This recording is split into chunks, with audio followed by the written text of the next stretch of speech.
Graça e paz, meus irmãos, bom dia! Mais um domingo de louvor, de adoração ao Senhor, e domingo também é dia de curso de férias. Nós estamos estudando o Espírito Santo. Hoje é o nosso terceiro encontro. Tivemos o primeiro encontro com o pastor Erivaldo, segundo encontro na semana passada foi comigo, e hoje nós teremos nosso terceiro encontro. Eu estou muito animado porque eu tenho sido muito abençoado através desse estudo, tenho aprendido bastante, e eu espero que vocês também estejam aprendendo e sendo abençoados com esse estudo do Espírito Santo. Já disseram que o Espírito Santo é um ilustre desconhecido, e por isso que eu penso ser tão importante o estudo do Espírito Santo para as nossas vidas. Bom, antes da gente adentrar o assunto de hoje, propriamente dito, eu quero fazer um pequeno resumo sobre o que a gente viu até aqui. E se o irmão não conseguiu participar das aulas, tá lá no YouTube, depois dê uma olhadinha, tem sido uma bênção realmente. Tem a primeira aula do pastor Erivaldo, como eu falei, a segunda aula já comigo da semana passada, mas faremos um pequeno resumo. Bom, primeira coisa é que a gente não quer fazer um estudo sistemático de pneumatologia, não, nossa intenção é um estudo devocional para que a gente compreenda quem é o Espírito Santo. E nosso material tem como base o curso de Sinclair Ferguson. A gente falou também que o Espírito Santo é uma pessoa. Na semana passada, não é uma energia, não é uma força, é uma pessoa. E com isso, uma outra verdade dogmática que falamos na semana passada é que Pai, Filho e Espírito são iguais em toda essência e dignos de glória igualmente. Comentamos ainda que a palavra espírito no original hebraico é ruah, ou no grego pneuma, e o significado é vento ou ar. Isso é importante para que a gente compreendesse depois a criação do homem, coroa da criação. O Espírito de Deus também, a gente falou na semana passada, é a maneira pela qual Deus expressa pessoalmente a si mesmo, o seu caráter e o seu poder. Então a gente, com base nisso, nosso estudo é entender o Espírito Santo ao longo de toda a história.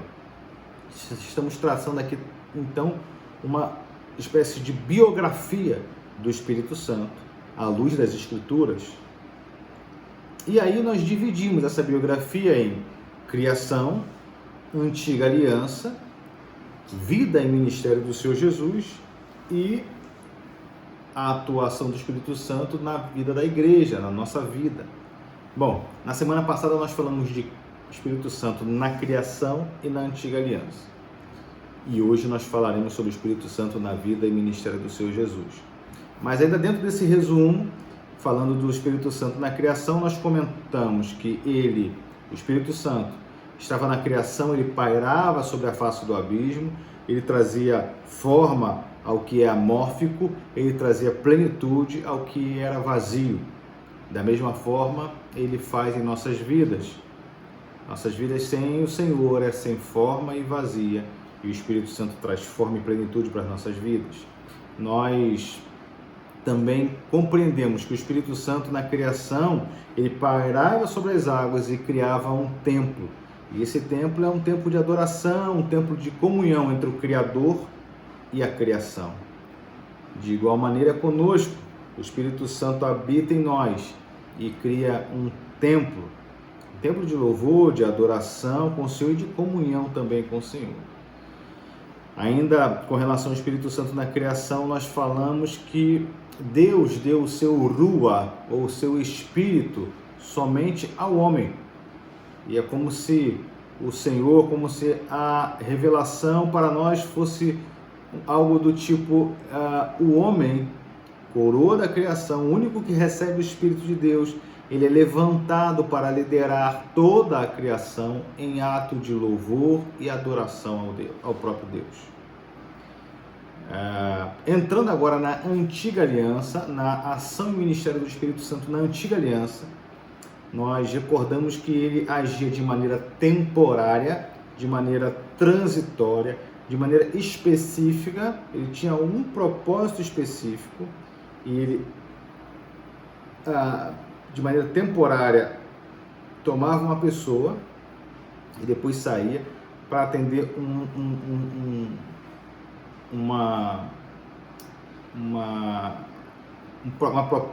propósito específico.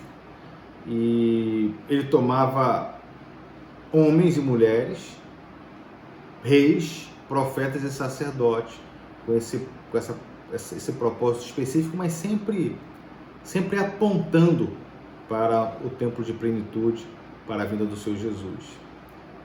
Também na Antiga Aliança, nós podemos observar que o Espírito Santo é a expressão do caráter e poder de Deus. Ele expressa o caráter e o poder de Deus.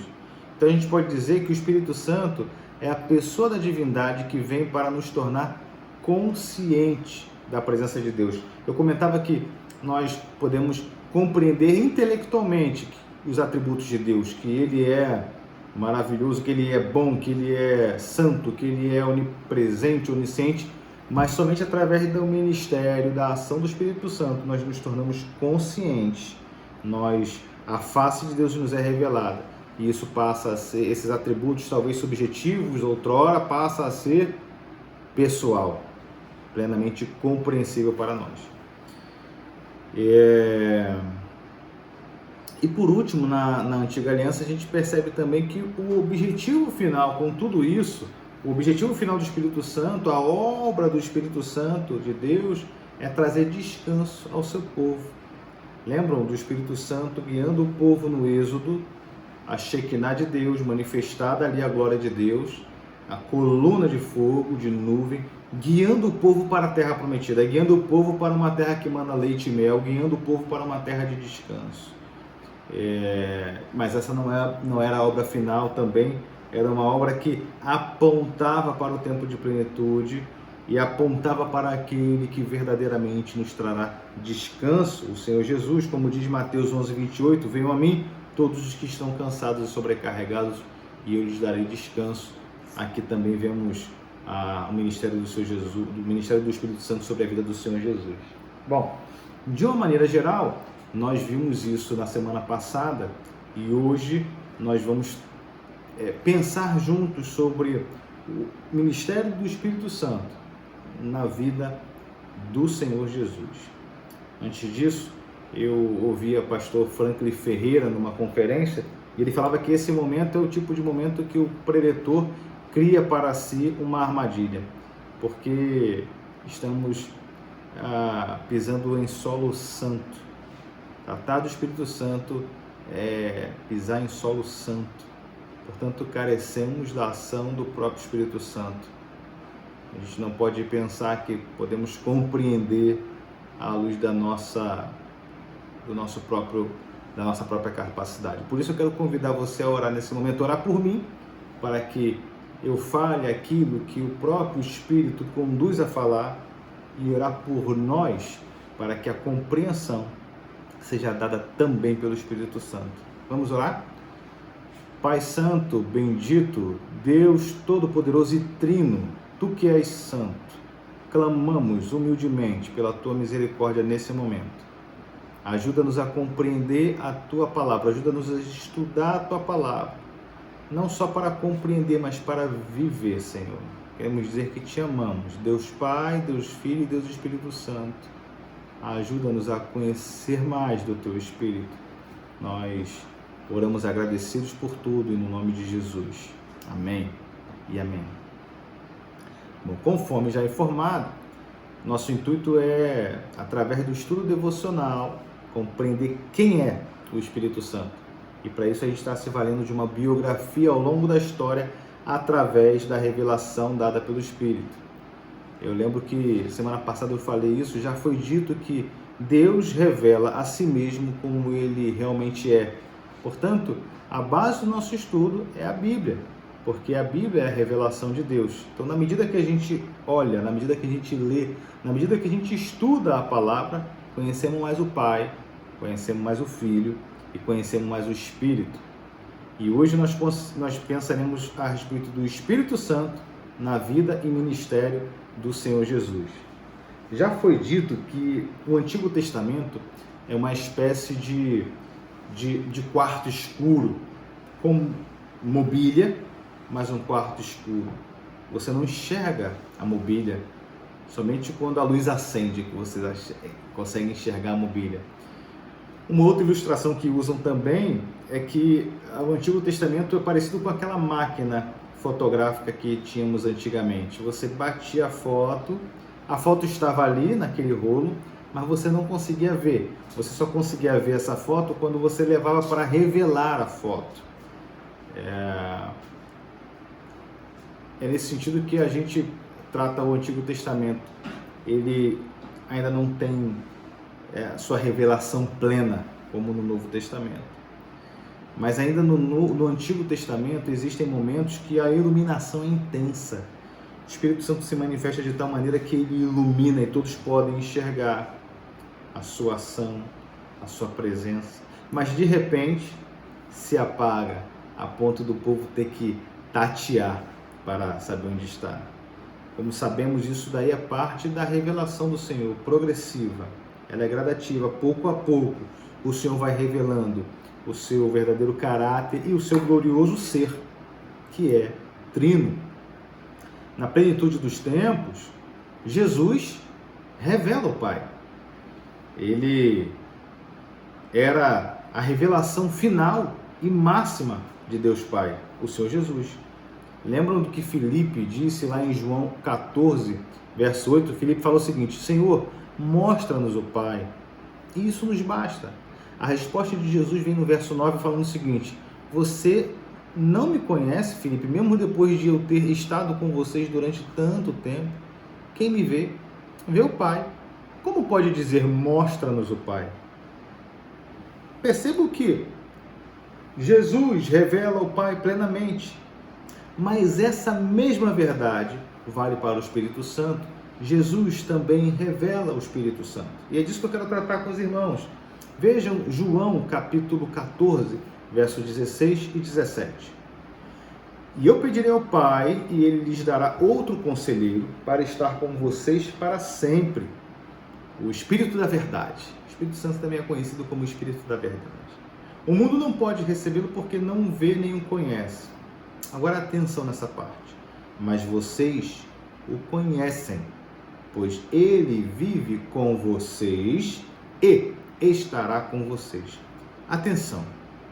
Esse último trecho que eu li, é muito comum que as pessoas entendam que aqui Jesus ele está descrevendo a diferença entre o povo da antiga aliança, que vive com o Espírito Santo, em certa medida, né? Mesmo que não de maneira clara, mas eventualmente, e o povo da nova aliança, que estará com o Senhor Jesus. Então, muito comumente, é muito popular a gente ter esse tipo de compreensão, que Jesus trata aqui, portanto, da diferença entre o povo da antiga aliança e o povo da nova aliança. O povo da antiga aliança chegou a conviver, chegou a viver, por assim dizer, com o Espírito Santo, e o povo da nova aliança estará com o Espírito Santo. Mas não é isso. Não é essa a compreensão correta sobre esse pequeno trecho da Escritura. Não foi isso que o Senhor Jesus quis dizer. O que o Senhor Jesus quer dizer é o seguinte: eles conheciam o Espírito Santo na pessoa de Jesus Cristo, através do ministério do Senhor Jesus. Lembra? O Senhor Jesus revela o Pai, mas revela também o Espírito Santo. Tudo que o Senhor fez foi em comunhão e no poder do Espírito Santo. Assim como vocês me veem, vocês veem o Pai, ele disse. Ele poderia dizer: assim como vocês me veem, vocês veem o Espírito Santo. O Espírito Santo da verdade, o Espírito Santo de Deus. O Espírito Santo estava comigo todo o tempo, meu companheiro. Ao longo de todo o ministério do Senhor Jesus, os discípulos puderam presenciar também o que era o Espírito Santo, porque o Senhor vivia em intimidade com o Pai e intimidade com o Espírito Santo. Os discípulos puderam desfrutar e aprender através do exemplo do Senhor Jesus. Jesus estava aqui dizendo algo do tipo: olha, vocês conhecem o Espírito Santo também, ele está com vocês, porque vocês conviveram com ele, o tempo todo que estiveram comigo. O Espírito Santo que sempre esteve comigo e com vocês, agora estará ou habitará ou irá tabernacular com vocês, no sentido de morada. E aí eu quero fazer apenas um parênteses aqui, que é uma pergunta que eu faço para mim e faço para vocês. Você pode dizer isso? Eu posso dizer isso? Olha, você conhece o Espírito Santo porque você tem caminhado comigo. Você sabe qual é a ação do Espírito Santo na vida de uma pessoa porque você tem caminhado comigo. E você pode ver o Espírito Santo atuando em minha vida. Você pode falar isso? Eu posso falar isso. Infelizmente, eu já vi o contrário. Eu já vi em ambiente de trabalho uma pessoa falar assim de uma outra colega: se isso daí é ser crente, eu não quero ser crente não. Mas voltando aqui para o nosso estudo, na verdade, no Antigo Testamento já existia profecia que apontava para esse momento de plenitude, para a vida do seu Jesus. Lembra que eu falei do quarto escuro? Quarto escuro, a mobília estava ali, mas em alguns momentos a luz acendia. E são essas profecias que apontavam para esse tempo de plenitude. Talvez Isaías seja o profeta que torna isso mais claro. Isaías é o profeta que trata mais claramente do tempo de plenitude, do tempo onde o seu Jesus habitaria conosco. Mas de igual maneira, ele também é o profeta que torna mais claro o ministério do Espírito Santo. Se não vejamos, Isaías 11, versos 2 e 3, fala: o Espírito do Senhor repousará sobre ele, o Espírito que dá sabedoria e entendimento, o Espírito que traz conselho e poder, o Espírito que dá conhecimento e temor do Senhor. E ele se inspirará no temor do Senhor. Não julgará pela aparência, nem decidirá com base no que ouviu. Isaías 42 ainda: eis o meu servo, a quem sustento, o meu escolhido, em quem tenho prazer. Porém nele o meu espírito, e ele trará justiça às nações. Por fim, no capítulo 61, verso 1 e 2: o Espírito do soberano Senhor está sobre mim, porque o Senhor ungiu-me para levar boas notícias aos pobres. Enviou-me para cuidar dos que estão com o coração quebrantado, anunciar a liberdade aos cativos e a libertação das trevas aos prisioneiros. Portanto, percebam que Isaías, ele também lança luz, ainda na antiga aliança, sobre o ministério do Espírito Santo no tempo de plenitude. Logo no início do ministério do Senhor Jesus e ao longo de todo o ministério do Senhor Jesus, o Espírito Santo estava com o Senhor Jesus. É como se o Espírito Santo fosse quem equipa, quem capacita o ministério do Senhor Jesus. Portanto, o Espírito Santo é assim, vitalício, companheiro, auxiliador, encorajador, conselheiro, direcionador do Senhor Jesus. E por que é importante essa fala introdutória sobre a vida e ministério do Senhor Jesus à luz do Espírito Santo? Porque é natural que a gente pense no que o Espírito Santo pode fazer por nós e através de nós. Apenas isso. O que o Espírito Santo faz em nós, por nós e através de nós é muito comum. Por isso que o Espírito Santo é chamado de uma pessoa desconhecida. A pessoa desconhecida da Trindade, um ilustre desconhecido. Porque nós só pensamos o que ele pode fazer em nós e através de nós. Nesse caso, essa pessoa que andava junto com Jesus, que era companheiro de Jesus, que capacitava o seu Jesus para o ministério, é o Espírito Santo. E é maravilhoso a gente poder pensar nisso. Ele não faz só em nós, através de nós, ele é uma pessoa. É ele que capacita o seu Jesus, ele que foi companheiro do Senhor Jesus. E devemos pensar no Espírito Santo dessa forma.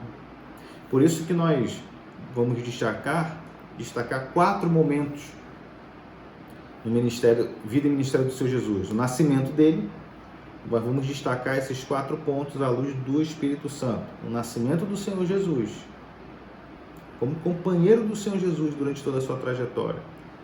A inauguração do ministério público do Senhor Jesus, ou seja, o batismo. Durante o curso do ministério do Senhor Jesus. E por último, em sua obra, paixão, ressurreição e ascensão. Hoje trataremos apenas dos 3 primeiros tópicos, que é nascimento do Senhor Jesus, a inauguração do seu ministério público, ou seja, seu batismo, e o curso do seu ministério. Meus irmãos, não deixe de colocar suas perguntas, comentários, participe através do chat, na medida do possível a gente vai respondendo. A intenção do estudo é que ele seja bênção para nós, que seja uma ferramenta de aprendizado. Então, se tiver alguma dúvida, coloque através do chat, faça seus comentários e também compartilhe com outras pessoas que vocês entendam que será benéfico, pessoas que têm interesse no estudo do Espírito Santo e que vocês entendem que será benéfico para essas pessoas também, tá? Bom, é muito assunto, eu tenho que correr que daqui a pouquinho a gente está aqui na igreja, vocês estarão aqui na igreja, então vamos trabalhar em 3 assuntos agora. Nascimento e infância, o início do ministério público do Senhor Jesus, que é o batismo dele, e depois a sua trajetória. Vamos começar com Lucas, capítulo 1, verso 31 a 35, que diz o seguinte: aqui é o anjo Gabriel falando com Maria. Você ficará grávida e dará à luz um filho, e lhe porá o nome de Jesus. Ele será grande e será chamado Filho do Altíssimo. O Senhor Deus lhe dará o trono de seu pai Davi, e ele reinará para sempre sobre o povo de Jacó. Seu reino jamais terá fim. Perguntou Maria ao anjo: como acontecerá isso se sou virgem? O anjo respondeu: o Espírito Santo virá sobre você, e o poder do Altíssimo a cobrirá com a sua sombra. Assim aquele que há de nascer será chamado Santo, Filho de Deus. Agora pensem comigo, o Espírito Santo está engajado, comprometido com a vida e humanidade do Senhor Jesus desde o início. Maria é a última de uma série de mulheres que não têm filhos e que o Espírito Santo capacita a conceber. Vamos lembrar?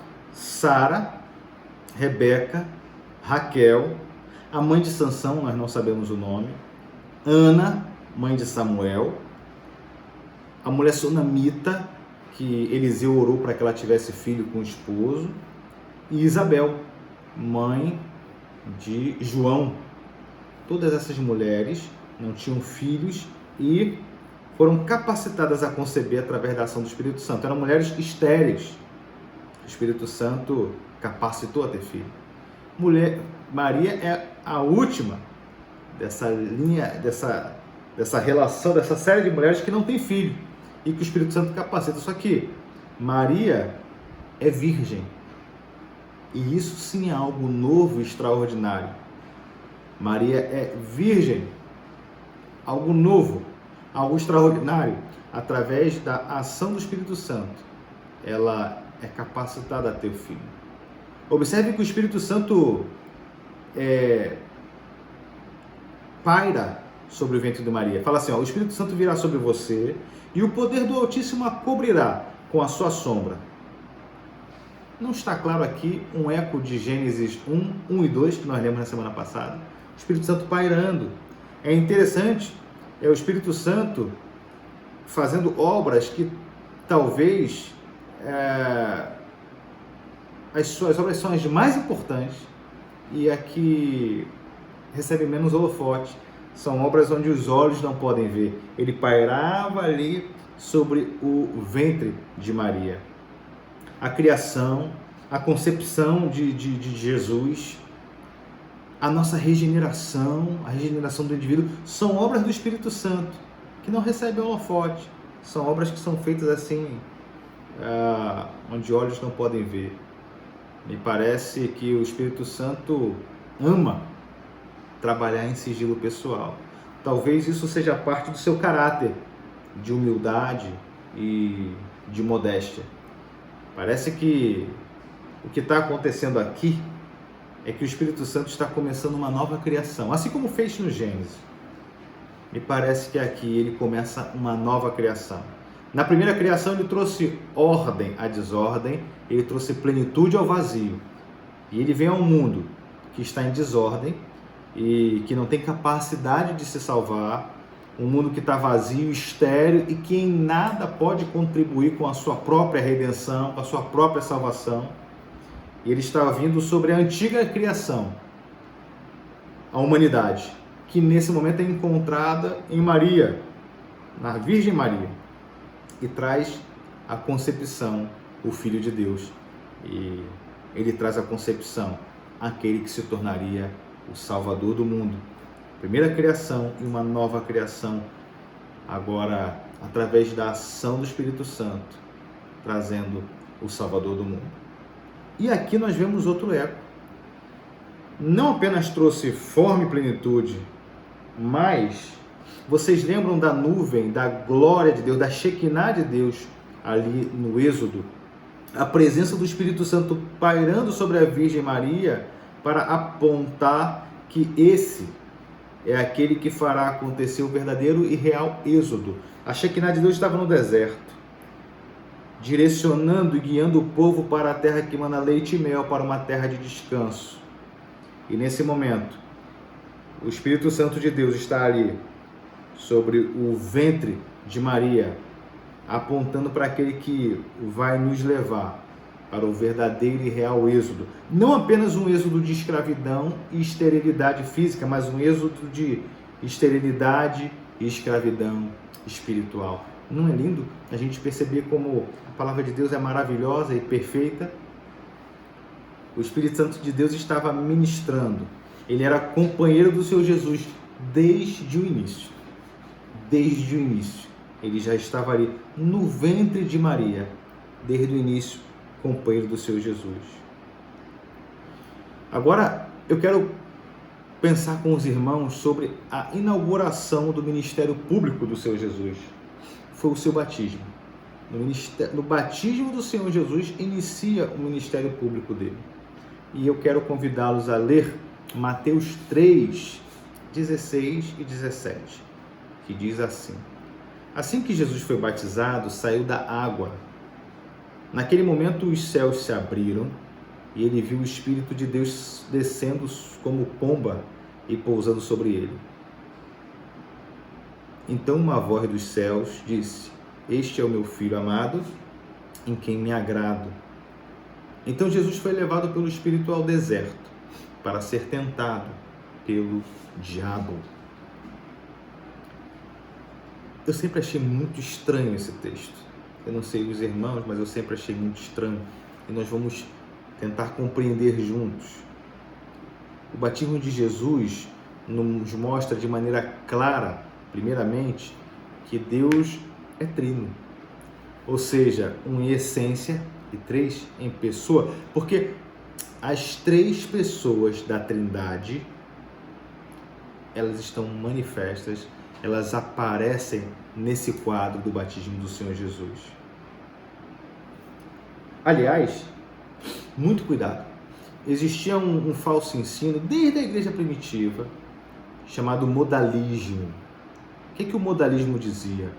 A ideia era de que Deus, ele é apenas um e que se revela ora como Pai, ora como Filho, ora como Espírito. Isso é uma heresia, não existe respaldo à luz do texto que acabamos de ler. Deus é uma pessoa que subsiste de três diferentes maneiras. Isso sim, ele é um em essência e subsiste de três diferentes maneiras. No batismo do Senhor Jesus, as três pessoas estão claramente manifestas. Jesus sendo batizado, nós ouvimos a voz do céu, e não é a voz do Senhor Jesus, é a voz de Deus Pai dizendo: este é o meu Filho. E nós vimos o Espírito Santo descendo sobre o Senhor Jesus em forma de pomba. Portanto, três pessoas da divindade, três pessoas da Trindade que atuam aqui como se estivessem em comunhão. E aqui também existe um eco de Gênesis 1:2, quando diz que o Espírito de Deus pairava sobre a face das águas, e aqui a gente analisando o contexto, o Espírito de Deus, como pomba, ele pairava ou se movia sobre a face das águas aqui do Rio Jordão. Mas precisamos entender esse evento como um evento único, como um evento singular. Quando percebemos o batismo do Senhor Jesus, em especial, quando logo depois do batismo, o Senhor Jesus é levado pelo Espírito Santo para ser tentado por Satanás. A gente vai chegar lá. E isso é estranho, um texto estranho. Analisando o contexto do Evangelho em Lucas, a gente percebe algo interessante. O autor sagrado, ele trata do batismo do Senhor Jesus, diferente de Mateus, Lucas trata batismo e genealogia do Senhor Jesus juntos, no mesmo tempo, de Lucas 3:21 a 38. O autor mostra que Jesus é da linhagem de Adão, ele vai traçando a genealogia e mostra que Jesus vem da linhagem de Adão, né? No mesmo bloco de versículos. E a pergunta é: por que esse relato está junto? Mateus não faz assim, Mateus começa com a genealogia, mas Lucas ele traça assim, genealogia e batismo tudo junto. Por que será? Ao que parece, meus irmãos, o autor está sugerindo o fato de que o que estamos testemunhando no batismo do Senhor Jesus, enquanto o Espírito pairava sobre a face daquelas águas ali do Rio Jordão, e Jesus emerge para o seu ministério, é nada mais do que Deus começando uma nova criação no poder do Espírito Santo. Uma criação em Adão, primeiro Adão, e nesse momento uma nova criação no poder do Espírito Santo, através da vida do Senhor Jesus. É interessante a gente pensar e lembrar na palavra de Deus, através do apóstolo Paulo, em 2 Coríntios 5:17, que fala: portanto, se alguém está em Cristo, é nova criação, é nova criatura, as coisas antigas já passaram, eis que surgiram coisas novas. O Espírito Santo traz coisas novas. O Senhor Jesus emerge do seu batismo como uma nova criação. Deus está criando algo novo. Me perdoe o pleonasmo, porque é necessário para enfatizar. Quem criar algo novo, Deus está criando algo novo. Assim como o Espírito Santo está envolvido na primeira criação, estava envolvido na primeira criação, o Espírito Santo também está envolvido nessa nova criação. Duas curiosidades, aliás, que eu quero compartilhar, é que a gente já viu que o Espírito Santo pairava sobre a água, e aqui, tratando do batismo do Senhor Jesus, aqui tem água do Rio Jordão, que é um rio bem emblemático, porque esse rio foi o rio por onde o povo de Deus passou para a Terra Prometida. Eles atravessam o Jordão em busca da Arca da Aliança, os irmãos devem lembrar. Então é bem emblemático. E também porque ele vem em forma de pomba e pairava sobre esse Rio Jordão em forma de pomba. O que chama atenção também em forma de pomba, como se fosse uma pomba, é porque o Senhor Jesus é aquele que traz descanso para nós já vimos isso. E em Noé também é utilizada uma pomba para ver se havia segurança. Vocês lembram? Noé coloca a pomba, né? A pomba voa para ver se acha terra segura, seca, e a pomba retorna para mostrar que existia, já existia uma terra seca.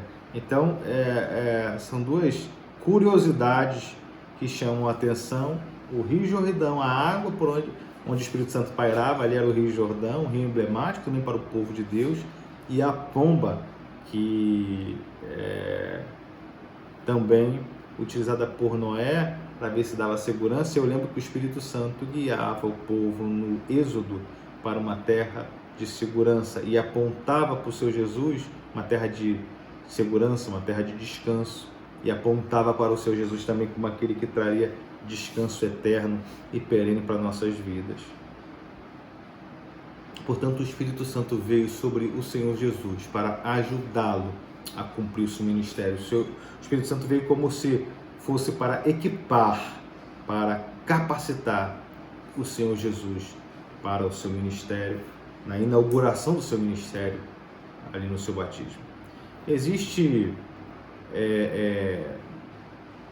uma coisa que a gente precisa pensar assim, interessante, é que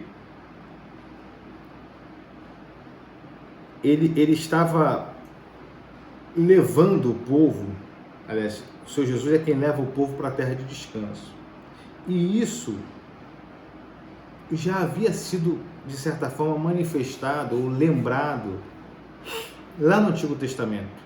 Quando o Espírito Santo ungia, e a gente chegou a falar que era de maneira temporária, lá passado, ele ungia reis, sacerdotes e profetas.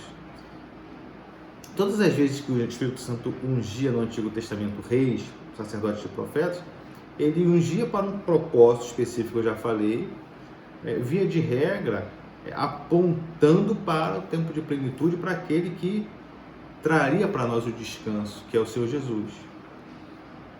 E aqui, quando Jesus é batizado no Jordão, quando Jesus é batizado no Rio Jordão, tendo sido concebido pelo Espírito Santo, ele aqui também é ungido, como era a prática lá no Antigo Testamento, ele é ungido pelo Espírito Santo para o exercício desses 3 ministérios.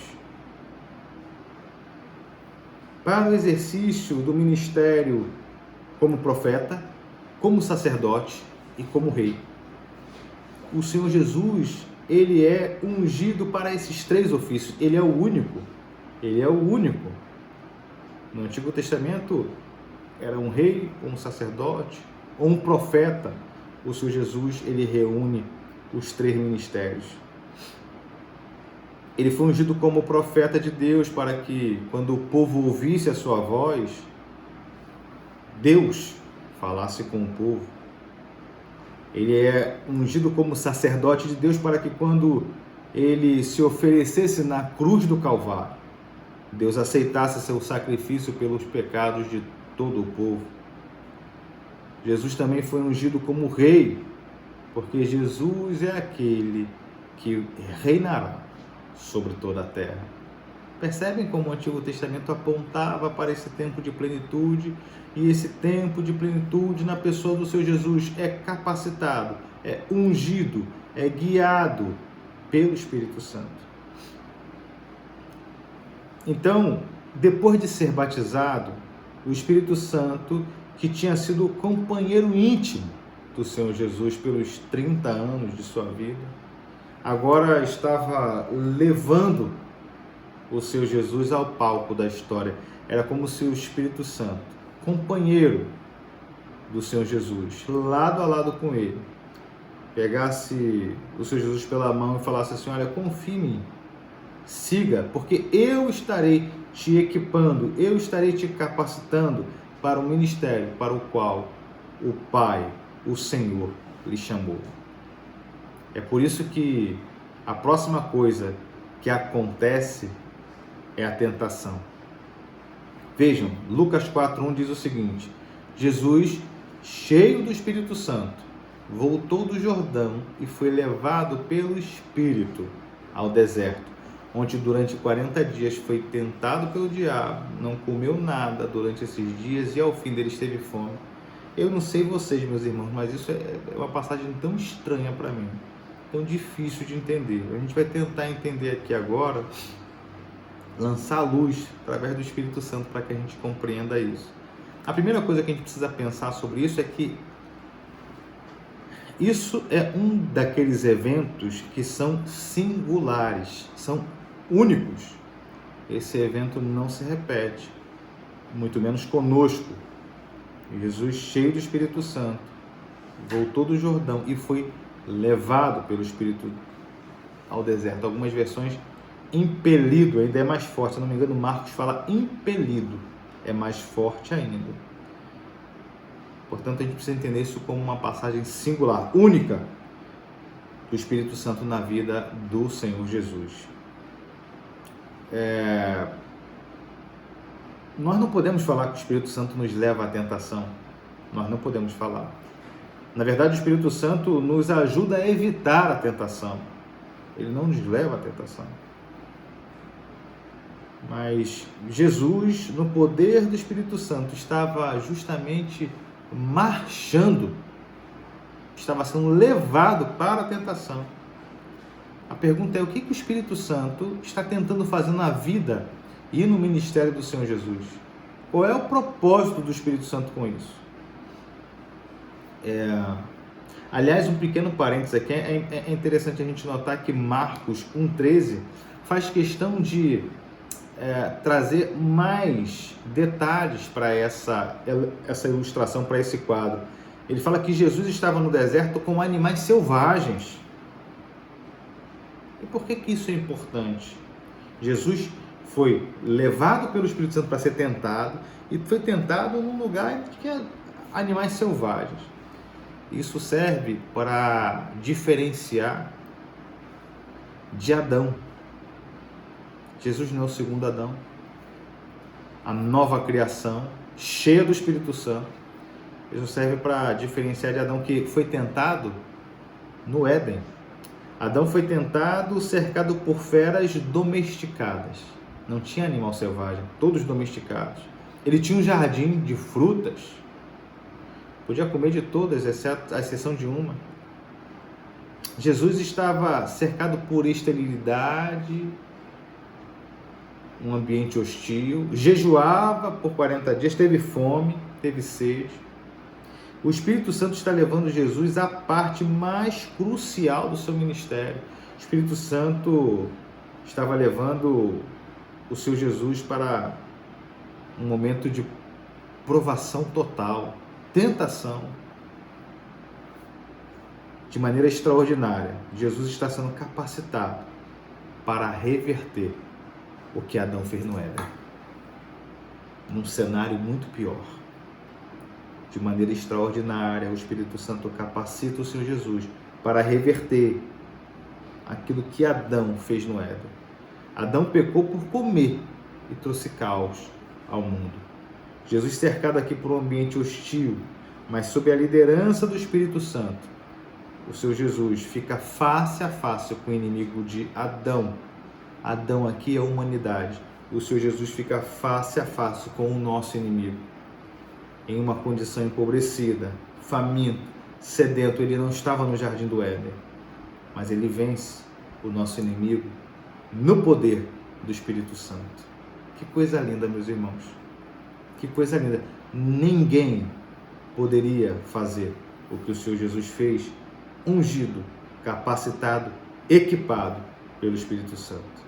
Pela primeira vez na história, Satanás vira as costas e foge. Foge para esperar um outro momento mais oportuno para atacar, mas foge. Este homem é Jesus, o Deus homem, cheio do Espírito Santo. Após seu batismo, então, ele é guiado pelo Espírito Santo para ser tentado pelo diabo. Então, após suas tentações, ele retorna no poder do Espírito Santo para pregar o Evangelho e libertar homens e mulheres. Não é maravilhoso a obra, o ministério do Espírito Santo sobre a vida do Senhor Jesus? E por que isso é importante para a gente? Ou melhor, o que isso significa para mim e para você na nossa vida cotidiana, na nossa vida prática? O que isso significa para nós diante das nossas próprias tentações? E a resposta é que o Espírito Santo, que capacitou o Senhor Jesus a colocar Satanás para correr, por assim dizer, é o mesmo Espírito Santo que o Senhor Jesus deu para mim e deu para você. É o mesmo Espírito Santo que capacitou Jesus naquele momento tão difícil a suportar as tentações. É o mesmo Espírito Santo que nos capacita ele nos sustenta e nos capacita a nos livrar de toda a tentação. Pense no Espírito que habita em você. Quando você for tentado, pense no Espírito que habita em você. Ele sim é capaz de fazer você vencer toda e qualquer tentação. Não confie em você, não confie em mim, mas o Espírito Santo sim, ele pode capacitar você para todo e qualquer tipo de tentação, para que você vença, assim como ele fez e capacitou com o Senhor Jesus. Por último, o mesmo Espírito que ungiu o Senhor Jesus como profeta, como rei, como sacerdote, ele é o mesmo Espírito que capacita você, é o mesmo Espírito que capacita a mim para falar a palavra de Deus, como profeta. Como profeta que somos, nós profetizamos a palavra de Deus, nós pregamos a palavra, nós pregamos a Bíblia. Ele também nos ungiu para que sejamos como um sacerdote e possamos viver uma vida de sacrifício vivo ao Senhor.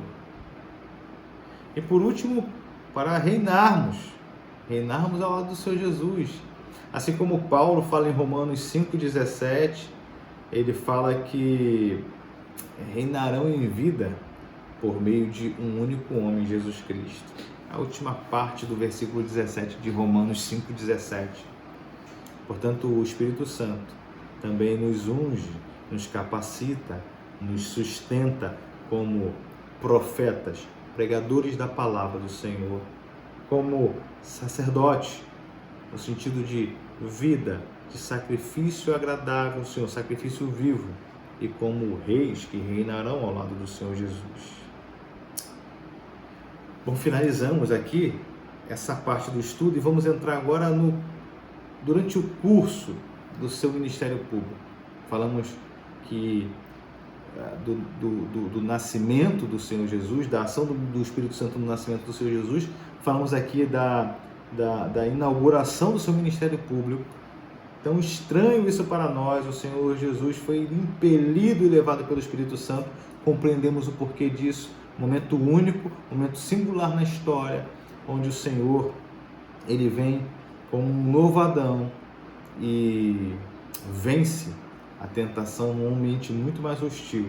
E agora, falando agora sobre o curso, sobre todo o curso do ministério do Senhor Jesus, eu quero convidá-los a ler, acompanhar a leitura bíblica em Lucas 4, verso 14 e 15, que diz o seguinte: Jesus voltou para a Galiléia no poder do Espírito, e por toda aquela região se espalhou a sua fama. Ensinava nas sinagogas e todos o elogiavam. Esse versículo é um resumo do ministério do Senhor Jesus, através do poder do Espírito Santo. Ele revela a Deus através da ação do Espírito Santo na vida do Senhor Jesus. Voltou para a Galiléia no poder do Espírito, toda a região se espalhou sua fama, ele ensinava nas sinagogas, a importância do ensino, e todos o elogiavam. Aqui a versão que eu tenho. Logo na sequência, no verso 16 até o 21, ele fala que Jesus vai pregar nas sinagogas e ele lê o texto de Isaías 61 que nós já lemos.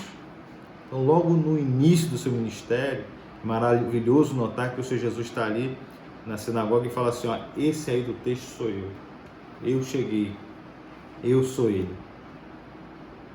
E ele vem como um segundo Adão, como a gente já falou, vem como um novo homem para um tempo de luta e de resgate. E quando o Senhor Jesus, aqui durante o ministério do Senhor Jesus, lembra os irmãos, ele vem para aqueles que foram quebrados e feridos pela queda do primeiro Adão. Para isso que ele veio, para nos trazer conforto, para nos trazer refrigério, para nos trazer uma direção para Deus Pai. E ele vem para aqueles que foram quebrados e feridos pela queda. Alguns são cegos, alguns surdos, alguns aleijados, alguns paralíticos. Ele vem para todos aqueles que são oprimidos. Falando em oprimido, perceba que as narrativas do Evangelho são marcadas com Jesus vindo àqueles que são possuídos pelos demônios, por demônios. Então, a gente está falando do ministério do Senhor Jesus. E o ministério do Senhor Jesus aqui é marcado por pessoas que foram quebradas pela queda, ora cego, ora paralítico, mas todos eles oprimidos, especialmente aqueles que estão possuídos por demônios. E o Senhor Jesus começa a libertar de opressão maligna, de opressão satânica, essas pessoas que estão em uma situação de escravidão. São pessoas que estão em situação de escravidão. Satanás escravizou desde aquela época, desde a queda, na verdade. Satanás oprime desde a queda. Mas o que eu quero chamar a atenção dos irmãos é que se vocês olharem assim mais atentamente, vocês vão perceber que a Bíblia trata de poucas referências a demônios. A Bíblia como um todo, ela não traz tantas referências sobre demônios. Mas o que chama mais atenção é que a maioria esmagadora dos relatos sobre demônios está justamente nesse pequeno trecho das Escrituras, no que diz respeito aos Evangelhos, ao ministério do Senhor Jesus, está descrito nos Evangelhos. Vamos pegar como exemplo o endemoniado gadareno. Aliás, me permita só uma observação fora do nosso estudo, a gente volta já já. É importante que a gente compreenda que existe uma diferença entre ser opresso, ser endemoniado e possuído. Eu penso que existe diferença. Opresso nós podemos ser como crentes, né? Satanás pode nos oprimir, se Deus permitir, ele pode nos oprimir. Nós não podemos ficar endemoniados nem possuídos, porque ele não pode habitar onde o Espírito Santo habita. Penso eu ainda que existe uma diferença entre endemoniado e possuído. Possuído dá ideia de posse, constantemente possuído. E endemoniado acontece esporadicamente, não está o tempo todo. Nós temos relatos, às vezes até a tradução fala de endemoniado, quando o correto deveria ser possuído, porque diz que a vida toda a pessoa estava daquele jeito.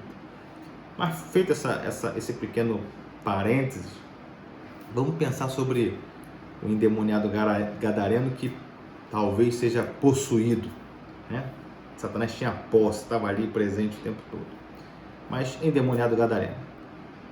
E lembre do nome dele. Qual é o nome que ele dá? Era legião.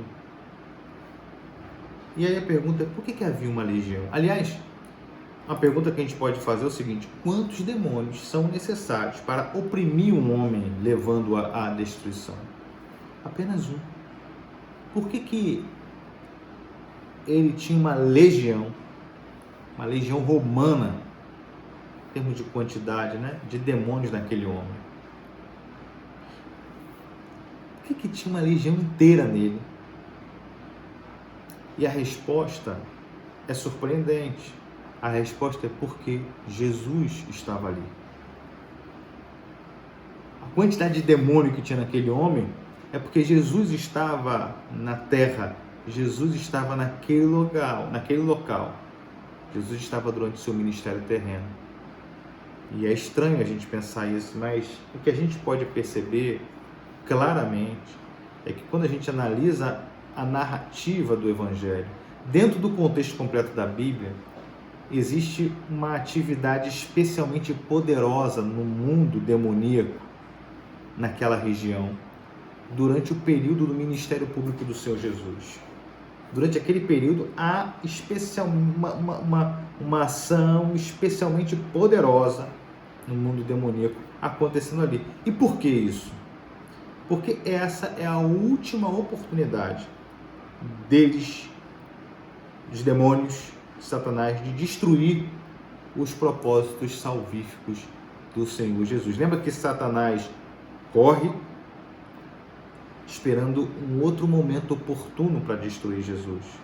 É isso que fala lá. O Espírito Santo leva o seu Jesus, impele para o deserto, ele é tentado, Satanás, quando se afasta, ele corre, né? Mas esperando um novo momento. E eles sabem que a oportunidade deles para destruir os propósitos salvíficos de Deus é durante o ministério do Senhor Jesus. Mas Jesus veio e derrotou eles. É por causa disso, derrotou no poder do Espírito Santo. E é por causa disso que eles sabem que o fim se aproxima quando Jesus está ali. Lembra como é que o endemoniado gadareno falou? Vieste nos destruir antes do tempo.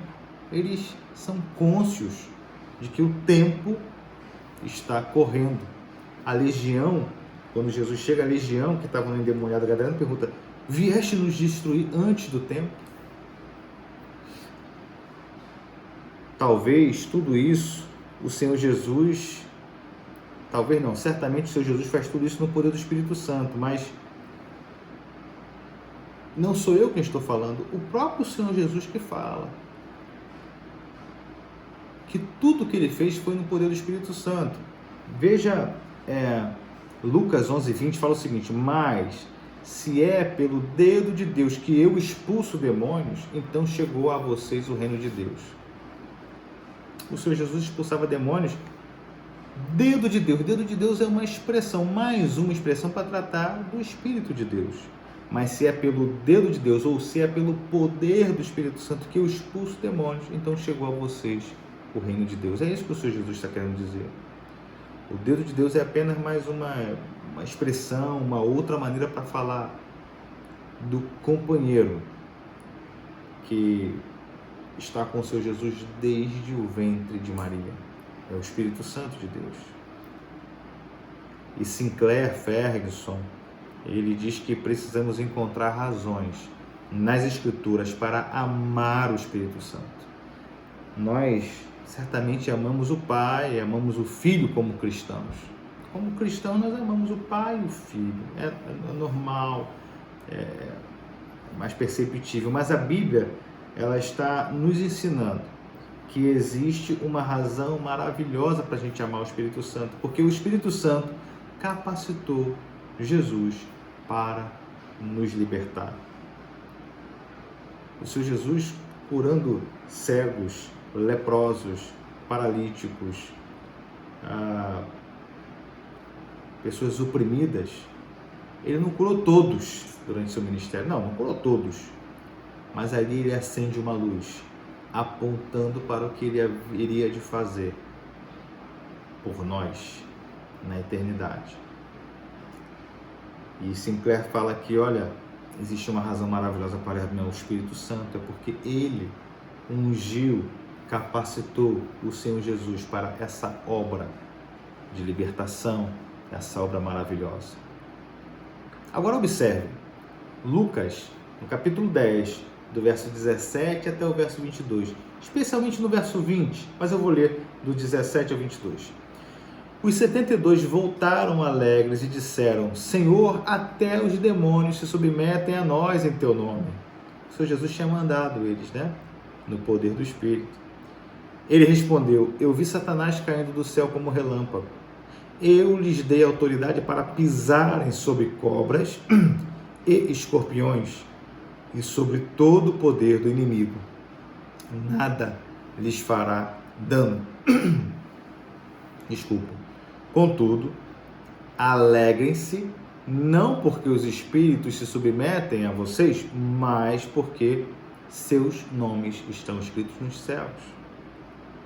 Naquela hora, Jesus, exultando no Espírito, disse: eu te louvo, Pai, Senhor do céu e da terra, porque escondestes essas coisas dos sábios e cultos e as revelastes aos pequeninos. Sim, Pai, pois assim foi do teu agrado. todas as coisas me foram entregues por meu Pai. Ninguém sabe quem é o Filho, a não ser o Pai. E ninguém sabe quem é o Pai, a não ser o Filho e aqueles a quem o Filho quiser revelar.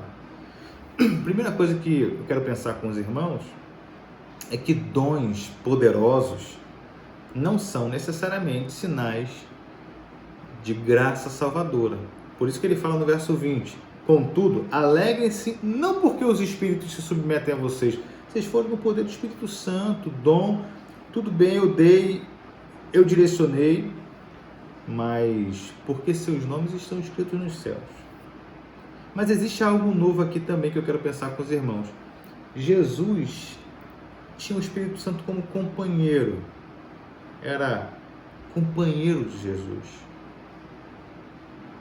a pessoa do Espírito Santo. Mas Jesus aqui se alegra no Espírito Santo. Ele, como companheiro, se alegrava com o Espírito Santo, mas agora ele se alegra no Espírito Santo, na ação do Espírito Santo sobre aqueles homens, sobre os seus discípulos. É um momento especial. Jesus se maravilha com o que o Espírito Santo está fazendo na vida daqueles homens. E depois, ele agradece ao Pai por isso. Leia o texto novamente. Ele se maravilha, se alegra no Espírito Santo e agradece ao Pai. Aqui nós vemos um daqueles momentos maravilhosos e extraordinários no Evangelho. Jesus vem em comunhão com o Espírito Santo, experimentando extraordinária alegria e comunhão com o Pai, agradecendo ao Pai por ter trabalhado através do Espírito Santo. E aí agora vejam no verso 21, ele fala o seguinte: naquela hora Jesus, exultando no Espírito Santo, disse: eu te louvo, Pai, muito obrigado, Senhor, eu te louvo, Pai, Senhor do céu e da terra, porque escondeste essas coisas dos sábios e cultos e as revelaste aos seus pequeninos. Bem, talvez o que está falando aqui é o seguinte: o Espírito Santo, o Senhor Jesus está agradecendo ao Pai pela alegria que o Espírito Santo está dando a ele através da vida daquelas outras pessoas. Compreendem? Talvez isso explique o que diz Lucas 10:12. Lucas 10:12 os irmãos devem lembrar. Aliás, desculpa, Lucas 12:10 é o contrário. Todo aquele que disser uma palavra contra o Filho do Homem será perdoado, mas quem blasfemar contra o Espírito Santo não será perdoado. O texto está tratando sobre a resistência, sobre a obra ou ministério do Espírito Santo. Quem se recusa a reconhecer que o poder do reino de Deus foi liberado sobre o Senhor Jesus e se recusa a se entregar ao Senhor Jesus. É disso que o texto está tratando. Mas a razão pela qual esse pecado não pode ser perdoado é encontrada nas palavras anteriores que eu falei. Quando Jesus experimenta a alegria por causa do que o Espírito Santo está fazendo na vida dos outros homens, Jesus, ele agradece ao Pai por aquilo que o Espírito Santo está fazendo. E o Pai está presente com Jesus naquilo que o Espírito Santo está fazendo. Então, quando alguém resiste ao Espírito Santo, está resistindo ao Deus Pai, ao Deus Filho e ao Deus Espírito. Percebem isso? Ele está se recusando a permitir a alegria do Senhor Jesus. O Senhor Jesus se alegrou no Espírito Santo, pela ação do Espírito Santo na vida daqueles homens, direcionada pelo Deus Pai. É como se a pessoa estivesse se recusando a permitir a alegria do Senhor Jesus. Como cristãos, o nosso desejo, o nosso dever é que nossas vidas tragam alegria para o Senhor Jesus. Nós vivemos para isso, para glorificar a Deus. Como? Trazendo alegria. Aliás, isso é uma boa oração.